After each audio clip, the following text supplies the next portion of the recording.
চেন্নাই বনাম আরসিবি ম্যাচে RCB bat করতে নেমে 214 রান টার্গেট দেয় বিরাট কোহলি এবং জেকব ব্যাথেল অ্যান্ড রোমারিও শেফার্ডদের আক্রমণাত্মক ব্যাটিং করার জন্য এই রানে আরসিবি পৌঁছায়।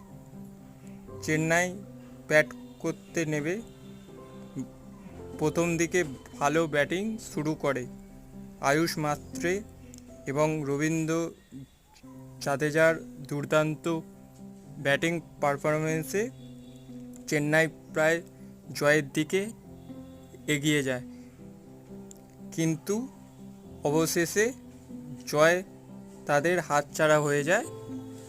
আরসিবি 2 রানে ম্যাচ জিতে যায় আর আরসিবি খুব সুন্দর ব্যাটিং করে ম্যাচটাকে নিজের দিকে নিয়ে নেয়।